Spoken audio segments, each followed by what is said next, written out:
അപരാന്നത്തിന്റെ അനന്ത പഥങ്ങളിൽ ആകാശ നീലിമയിൽ അവൻ നടന്നകന്നു. ഭീമനും യുധിഷ്ഠിരനും ബീഡി വലിച്ചു.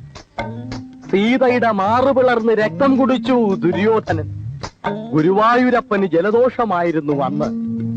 അമ്പലത്തിന്റെ അകാൽ വിളക്കുകൾ തെളിയുന്ന സന്ധ്യയിൽ അവൾ അവനോട് ചോദിച്ചു, ഇനിയും നീ ഇതുവഴി വരില്ലേ?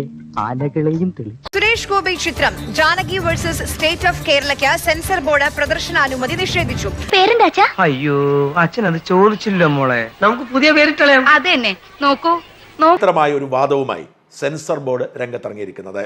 കേന്ദ്രമന്ത്രിയും BJP നേതാവുമായ സുരേഷ് ഗോപി നായകനാകുന്ന, അനുപമ പരമേശ്വരൻ നായികയാകുന്ന, പ്രവീൺ നാരായണൻ സംവിധാനം ചെയ്യുന്ന JSK bar Janaki versus state of Kerala എന്ന സിനിമ.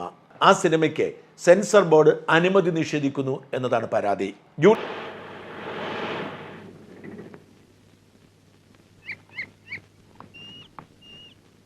ലൈസൻസ് ഉണ്ട് സർ. ഉണ്ടെങ്കിൽ ഗൈഡ് നിയമപരമായി നിലനിൽക്കാത്ത ആവശ്യമാണ് സെൻസർ ബോർഡിന്റെ മുമ്പിലുള്ളത്. ജാനകി എന്ന പേര് മാറ്റണമത്രേ. സിനിമയുടെ നായികയുടെ പേര് ജാനകിയാണ്, സിനിമയുടെ പേരും ജാനകിയാണ്. ജാനകി എന്ന പേര് സീതാദേവിയുടെ പര്യായപദമായതുകൊണ്ട് ആ പദം സിനിമയിൽ ഉപയോഗിക്കാൻ പാടില്ല എന്ന് അനൗദ്യോഗികമായി അറിയിച്ചിട്ടുണ്ട് എന്നാണ് പറയുന്നത്. ഔദ്യോഗികമായി പറഞ്ഞിട്ടില്ല.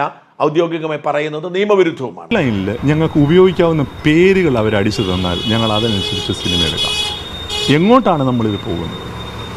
നമുക്ക് പേരിടാൻ പറ്റുകയില്ല.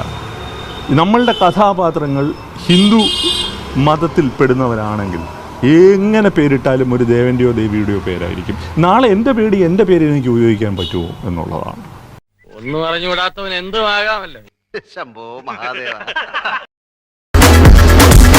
മഞ്ഞ ഏതാ ചുമല ഏതാ എന്ന് തിരിച്ചറിയാൻ പറ്റാത്ത കണ്ണിന് വരുന്ന ഒരു രോഗം. അത് മഞ്ഞപ്പിത്തോടാ. പക്ഷെ ഇടിച്ചത് അതൊരു പക്ഷേ